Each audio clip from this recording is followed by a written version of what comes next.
En el Medio Oriente existe una ciudad amada y deseada sin medida.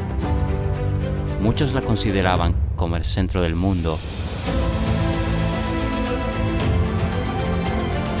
Jerusalén. Tras las huellas de Jesús, una serie de 14 episodios para profundizar en la vida del Mesías y en los eventos relacionados con su muerte. Hoy nos encontramos en el estanque de Siloé, que se encuentra al sur del templo, a una orilla del Valle del Cedrón, en la parte más baja de lo que fuera la ciudad amurallada de Jerusalén en tiempos de Jesús. El estanque de Siloé fue cortado en la roca y recibe las aguas a través de estos acueductos provenientes de la fuente de Gihón, que se encuentra al norte del estanque de Siloé. El estanque de Siloé tiene unos 69 metros de ancho, con escalones que descienden a las aguas en por lo menos 3 lados del estanque. Como podemos imaginarnos, era un estanque bastante grande.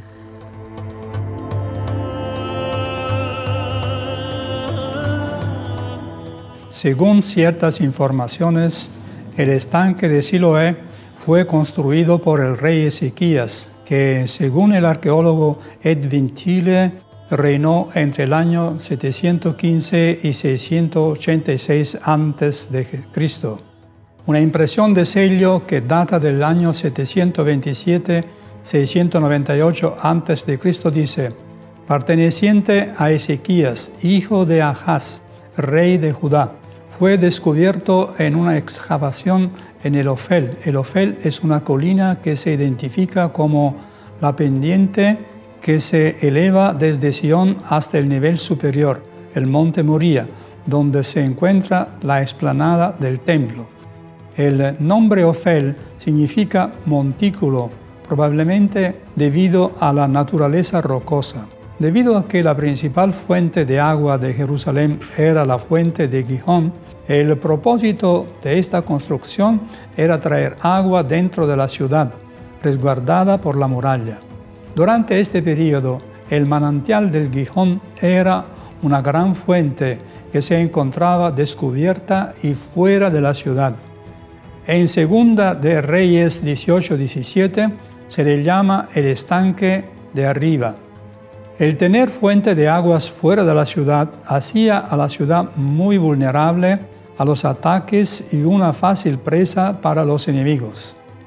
En cierta oportunidad, cuando el ejército asirio se acercaba a Jerusalén para sitiar y conquistar la ciudad, Ezequías mandó a cerrar el estanque de arriba, hizo sellar la salida del agua y construir los túneles de Siloé que de forma subterránea llevarían el agua de la fuente de Gihón al estanque de Siloé en un área protegida dentro de la ciudad.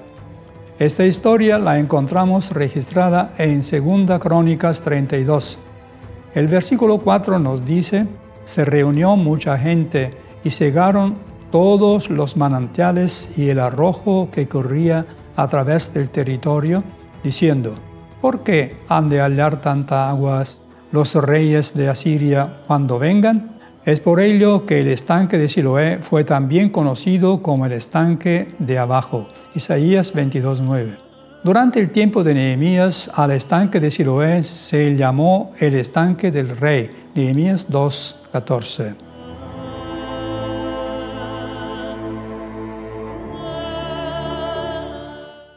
Siempre me llamó la atención la historia relacionada al sitio de Sennacherib, el rey asirio, y la reacción de Ezequías. Cómo el pueblo actuó unido, evitando que el enemigo se acerque demasiado a la ciudad, sellando la fuente de las aguas, que se encontraban fuera de la ciudad, y confiaron en la guía de Dios. Una gran enseñanza para nosotros. Debemos evitar cualquier cosa que permita que el enemigo se acerque demasiado a nosotros, demasiado a nuestra vida. No debemos buscar satisfacer nuestra sed fuera de la ciudad, fuera de la comunión con Dios, fuera de la iglesia de Dios. Símbolo de Jerusalén. Este canal que vemos fue cavado por Ezequías para tratar de evitar el sitio de la ciudad y todavía seguir con aguas. Al canalizar las aguas a un área segura, amurallada, fue una muy sabia decisión. Se cree que en tiempo de Jesús, este estanque, tal como el estanque de Betesda, era una mikvah, una fuente utilizada para la purificación. Cuando el pueblo llegaba a Jerusalén para prepararse para las fiestas, realizaba la purificación ritual antes de iniciar los servicios en el santuario.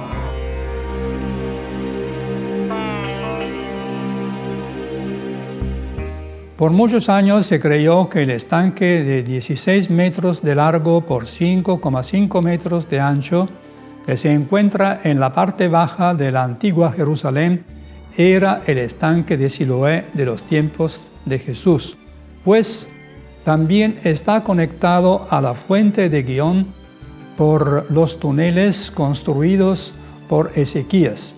Pero en el año 2004, se encontró otro estanque a 60 metros del estanque conocido con dimensiones mayores. Se concluyó que el estanque que se había considerado por muchos años como el estanque de Siloé de los tiempos de Jesús, en realidad había sido construido en el siglo V y que el descubierto recientemente era el verdadero estanque que se utilizó en el primer siglo. Un descubrimiento arqueológico importante fue también la inscripción de Shiloah, que es un pasaje de texto inscrito al lado en el túnel que lleva agua desde el manantial de Gihón al estanque de Siloé.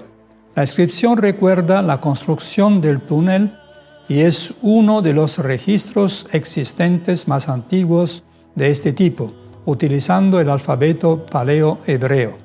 La inscripción está en exposición permanente en el Museo de Arqueología de Estambul. Algunos arqueólogos pudieron probar que el estanque de Siloé del tiempo de Jesús fue destruido durante el ataque de los romanos del año 70, quedando cubierto de tierra y escombros. Cuando los arqueólogos desenterraron el estanque, en el patio encontraron varias monedas que pertenecían a los años anteriores a la destrucción de los romanos del año 70, mientras que otras databan solo unos pocos años antes del ataque romano. Además, se encontraron monedas incrustadas en la decoración del estanque con data anterior al tiempo de Jesús, cerca del año 100 a.C., cuando en Judea reinaba Alejandro Llaneo.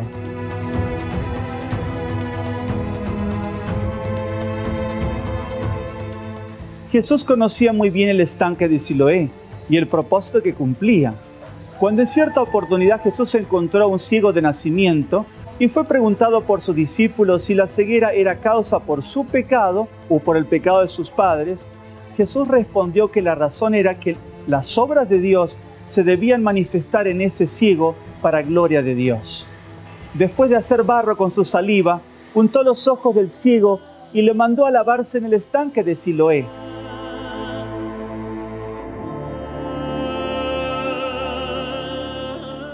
Podemos decir que también Jesús reconoce el estanque de Siloé como una mikveh, con el propósito de la purificación. Consideremos que los discípulos acababan de preguntar por la culpa de pecado que cargaba el ciego. Jesús trataba de dirigir el pensamiento de sus apóstoles a la purificación que solo Dios puede realizar. Él colocó lodo como símbolo del pecado y de la necesidad de purificación que tenemos. La Escritura misma da el significado de la palabra, Siloé. En el Evangelio de Juan capítulo 9, donde encontramos la narración de este milagro, en el versículo 7 nos dice: y le dijo, ve, lávate en el estanque de Siloé, que significa enviado, del verbo enviar en hebreo moderno. El verbo enviar es todavía construido con la misma raíz de 3 letras, shoresh. Este verbo juega un papel importante en el verso. Es como una especie de juego de palabras para enfatizar el concepto de aceptar la invitación a moverse en la dirección del milagro. Esto significa que el creyente necesita dar un paso cuando Dios llama. Así, la Biblia nos dice que el ciego fue enviado y por fe se lavó y regresó viendo. Jesús estaba dirigiendo la mente de sus discípulos no solo al estanque de Siloé, sino al significado de la acción que haría el ciego. El ciego fue enviado, aceptó el llamado y se dirigía al estanque del enviado para recibir la purificación de su vida y regresar viendo.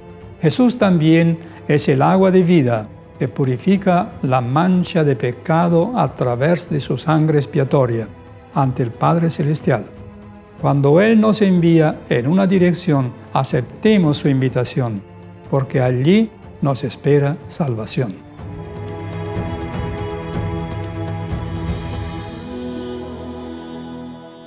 Qué interesante lección estaba dando Jesús a sus discípulos. Jesús estaba tratando de que sus discípulos pudieran reconocer también en Cristo el enviado de Dios, la fuente de las aguas. Reconocer en Cristo el que tenía poder no solo para abrir los ojos de los ciegos, sino para abrir los ojos de la ceguera espiritual.